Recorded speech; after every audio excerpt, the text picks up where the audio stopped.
Hi, I'm Chris, 27, and last month my life finally hit that point where everything I'd been holding in just boiled over. It started like any ordinary Tuesday. My phone buzzing, my coffee half cold, the hum of the construction site around me. But it wasn't ordinary at all. My parents had skipped my wedding. Not out of scheduling mishap or some fluke. They chose to watch my sister swim instead.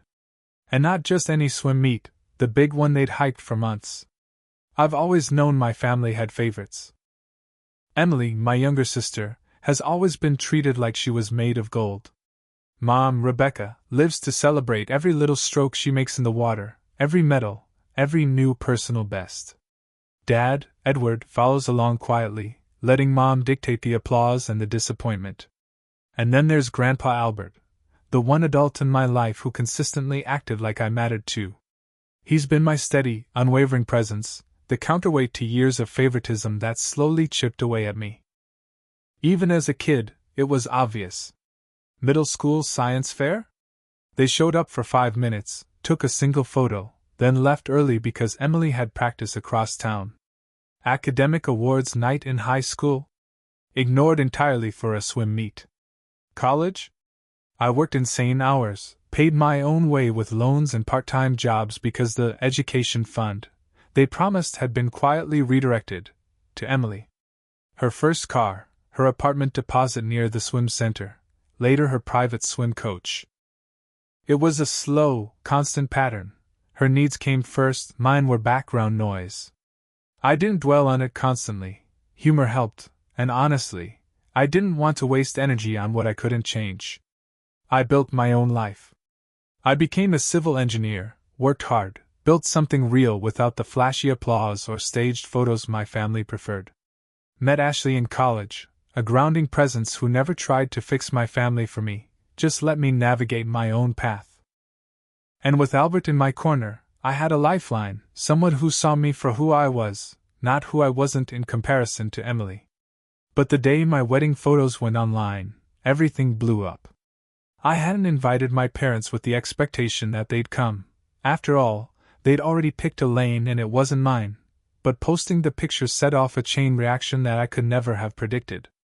Mom claimed I tricked them, Dad cried, and Grandpa Albert called them cowards. Suddenly, the dynamic that had quietly defined my life for 27 years was on full display for everyone else to see. And I was too busy enjoying the life I had actually built to feel guilty. I'd spent my life giving space to people who never showed up for me. This time, I didn't have to chase. This time, I got to watch the world, and my parents, react while I just kept living my life. It all started months before the wedding, long before the TikTok, the Instagram Reels, or the flurry of texts that would later hit me like a tidal wave. Ashley and I had been talking about the future, quietly, casually, nothing dramatic, just long drives, late-night study sessions, and the occasional, one-day, comment. We'd both been careful not to involve my family too much, because I already knew how that would go. My parents never noticed when it was important to me, so why risk letting them see? Grandpa Albert, of course, was different. Even from afar, he consistently checked in, called to ask about work, about Ashley, about anything that mattered to me. He never made it a lecture, never tried to fix anything for me, just made me feel seen. It was almost embarrassing how much that meant after years of having my achievements minimized. Albert's calls were little anchors, a reminder that I wasn't completely invisible. Planning the wedding became this strange combination of excitement and quiet revenge. I wasn't trying to punish my parents. I was just making sure the event existed for the people who actually showed up in my life. Ashley was calm, organized, excited in that quiet, grounded way that made everything feel manageable. I, on the other hand, was pacing, juggling vendors, trying not to lose my cufflinks for the 3rd time that week. The plan was simple. Our closest friends, a handful of relatives who had actually supported me growing up, and Albert in the front row because he deserved a front row seat to a life he'd actually witnessed. I still remember one afternoon, weeks before the wedding, sitting in my truck outside a construction site, scrolling through emails about the venue, the cake, the flowers, and my phone buzzed. It was Emily. A TikTok, short, mocking, and painfully obvious. Her in a damp swim jacket, mock confused expression, text overlay saying something about how people in boring desk jobs pretend their lives matter. She tagged me indirectly, of course, leaving no room for subtlety. I stared at it for a long moment, chewing on my lukewarm breakfast sandwich. Part of me wanted to delete it, to respond with a firestorm of anger. But another part of me, the part that had grown up quietly absorbing every slight, every missed event, recognized the absurdity immediately. She had no idea what real pressure looked like. I was out here making sure a bridge could safely hold thousands of cars, while she worried about shaving fractions of a second off a freestyle lap. My life wasn't flashy, but it was mine, built with my own hands. Later that day, my boss called me into the trailer. The city had approved the design I'd led for months, and I'd be taking point on a new, bigger project. A small victory, but tangible. Real. Worth more than a dozen clapping emojis or a TikTok mocking my career. I texted Albert immediately. "We got the approval. Big project next quarter." His reply was simple. "Knew you'd get there. Keep going." I leaned back, realizing something important. My parents didn't have the power to define my worth anymore. They hadn't for a long time. And with Ashley, Albert, and the life I'd quietly built, I finally felt it, a sense of agency, the knowledge that I could set my own pace, define my own milestones, and enjoy them without anyone else's approval. The turning point hit like a freight train, and it came in the form of that random Tuesday morning, the day the universe decided to shake everything loose. I was overseeing an expansion project for a small bridge outside the city. Cold wind biting at my face, machinery humming and clanging around me, plans spread across a muddy worktable. It was the kind of day that made you grateful for hard hats and gloves because at least they kept some of the chaos at bay. Then my phone buzzed. Emily. Another TikTok. This one didn't even bother to hide its target. It mocked my career, my boring desk job, and the caption basically dared people to compare me to her swimming achievements. I didn't respond. I didn't even sigh. I just stared at it for a long, slow second while explaining to the inspector why the drainage angle needed to be precise. Meanwhile, contractors were shifting, trying to see if I'd lost my mind over a silly video. I hadn't. I had bigger things to do. By lunch, my mind kept circling back to all the years of missed events, empty seats at award nights, college graduation, even the so-called education fund that had disappeared into Emily's world. And then I realized something. I had spent my life running after their approval, silently collecting proof that I existed, while they quietly ran laps around me in their own moral gymnastics. And now? The world had seen it, whether they liked it or not. My wedding photos hadn't gone online yet, but Emily's TikTok had already cracked the dam. That evening, after wrapping up the bridge inspection, my phone blew up. DMs, texts, calls from old classmates, distant cousins, everyone was tagging me, forwarding the video, laughing, some congratulating me in the same breath for finally getting recognized. It was chaotic, overwhelming, but there was a strange satisfaction in it. People were finally noticing what I'd quietly endured for years. Then Albert called. Calm, steady as ever. "I'm heading over to your parents' place," he said, no hesitation. I tried to stop him, tried to tell him it wasn't worth the drama, but he wouldn't hear it. Later, he updated me. Mom had tried to defend herself and failed. Dad? Sat there and finally admitted he'd known all along, had just convinced himself that silence was safer. Albert's words stuck. "You don't need to fight her online. Just keep going. People see more than you think." And just like that, the scales tipped. My parents had finally been forced to confront the reality of their favoritism, not because they chose to, but because everyone else could see it too. And for the first time in decades, I wasn't the one being gaslit or ignored. For the first time, my life, my achievements, my wedding, my choices, mattered on their own terms. The wedding itself was nothing like the glossy Pinterest boards we'd saved.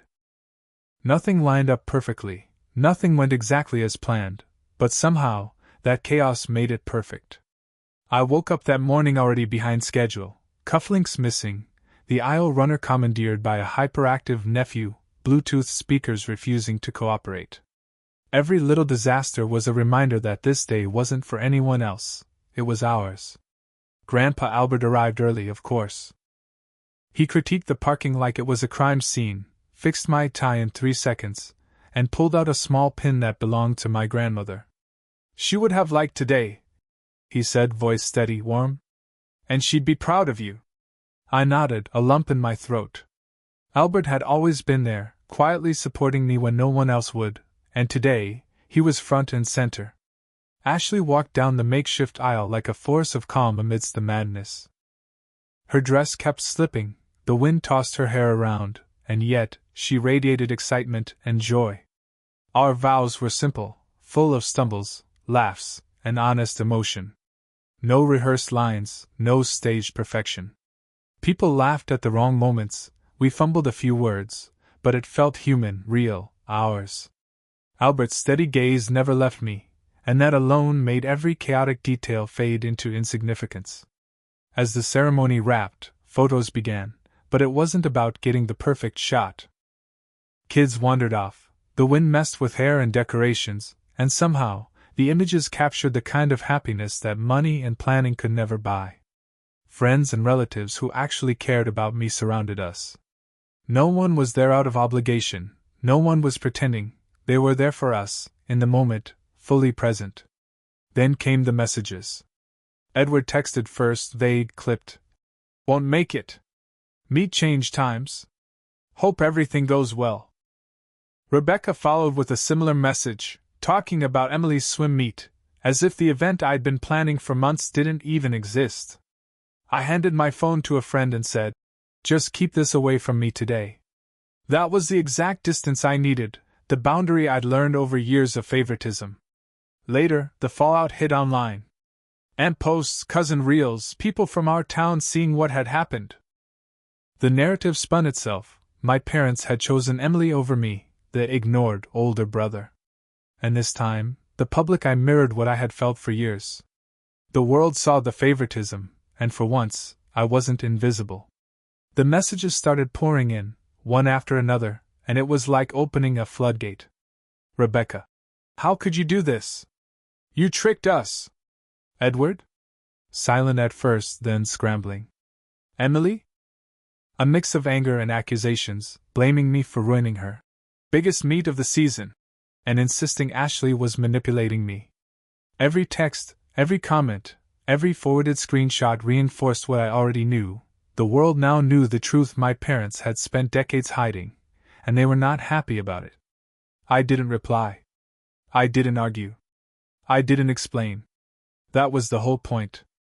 Years of being ignored and belittled had taught me that no argument with them would ever land.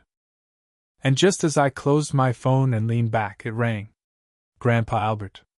Calm, measured, the anchor in my storm.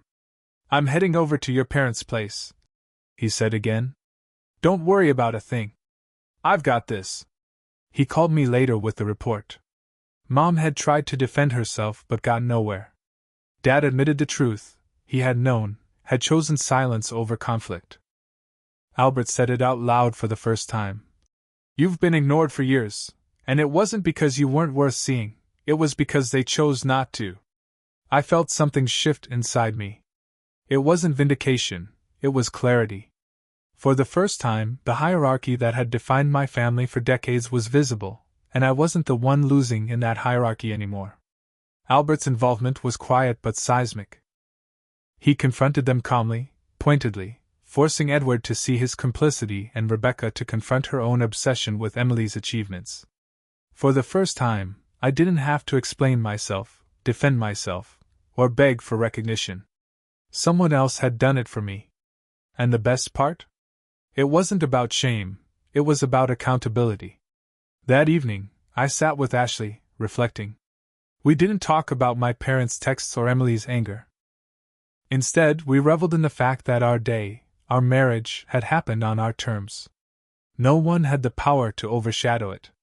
Work, our home, our quiet routines, all of it became the stabilizing force I'd craved for so long. And Albert's words echoed in my head. You can't fix people who don't show up, but you can build a life where you're seen. A few days later, the confrontation with my parents happened, sort of.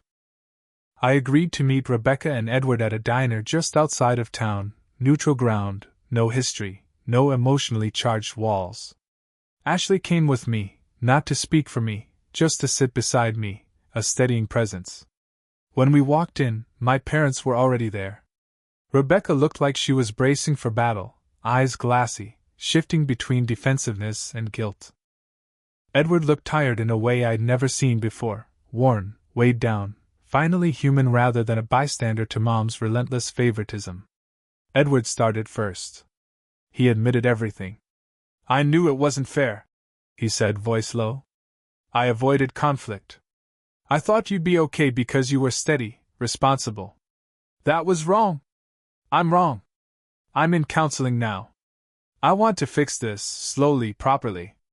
There was no pleading, no theatrics, just honesty. And in that moment, it mattered more than a dozen apologies delivered poorly over the years. Rebecca, predictably, didn't take it so well. Defense first, tears later, explanations scattered everywhere. You blindsided us, she said. You should have made it clear. You made us look uncaring.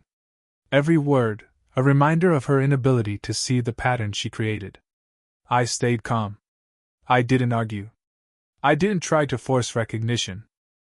I just laid out the facts, every missed event, every repurposed fund, every ignored achievement.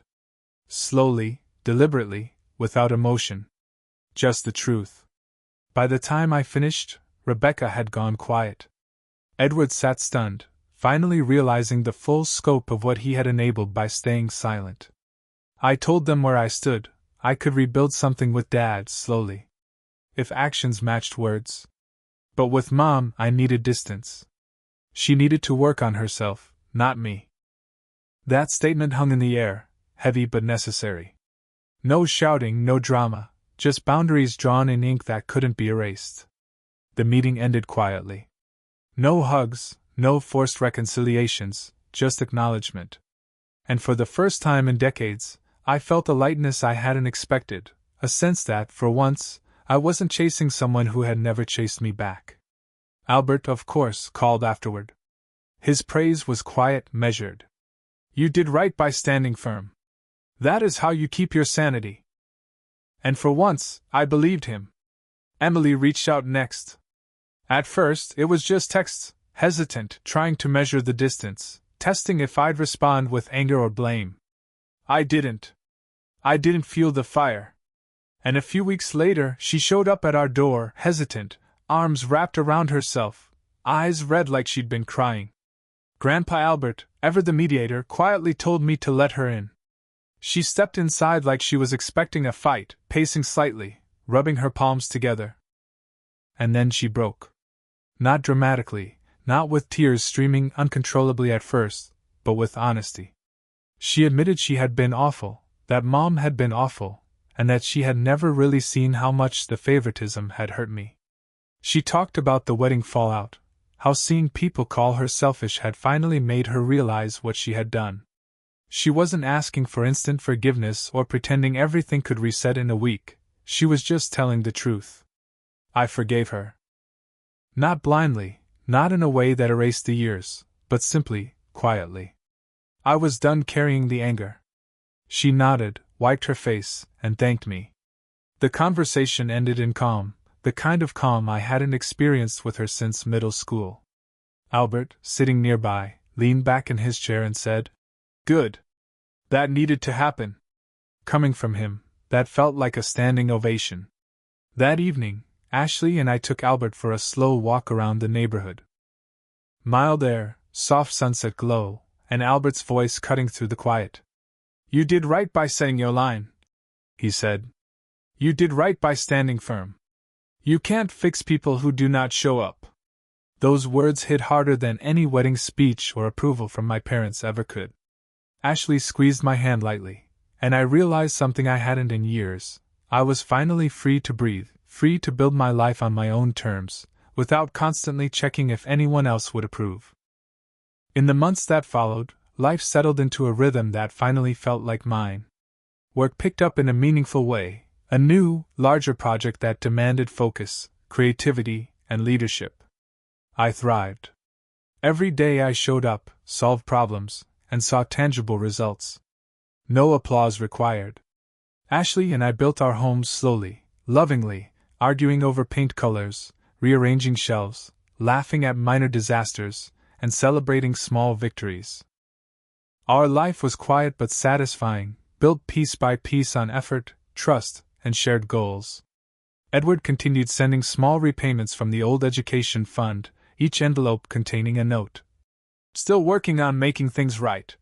Or, "I know this is overdue." Not a bribe, not a grand gesture, just accountability. He stayed in therapy and began showing subtle changes in how he treated me, listening, checking in, being present. Rebecca, after her own counseling, finally wrote a genuine email acknowledging her mistakes, admitting she had centered Emily at my expense, and apologizing. It didn't erase the past, but it was a start, and I accepted it for what it was: progress, not perfection. Emily's swim season ended without fanfare, average placements, not disastrous, not triumphant. She sent a few messages, still defensive at first, but over time, she began understanding what her favoritism had cost all of us emotionally. Eventually, she came to the door one quiet Saturday, seeking connection and closure. I forgave her, not fully, not instantly, but I was done carrying resentment. Our conversation was calm, honest, and small, the kind of human interaction I had been craving for decades. Albert remained our steady presence, quietly observing, offering wisdom in short, precise sentences that carried the weight of decades. "You did right," he repeated one afternoon as we walked through the neighborhood. "You stood your line, and you built your life where it counts." And that was it. No drama, no lectures, just recognition of the life I had constructed despite the favoritism, neglect, and repeated disappointments. Sitting on the porch that evening, Ashley beside me, Albert in his chair, I finally felt it: relief. Not victory, not vindication, but a clean, quiet space inside my chest where the old heaviness used to live. Things would never be perfect. They probably never would be. But I had built something real, a life defined by my choices, my efforts, and the people who actually showed up for me. For the first time, I didn't need anyone else's approval to feel whole. I was finally free, and it felt more powerful than anything I had ever imagined.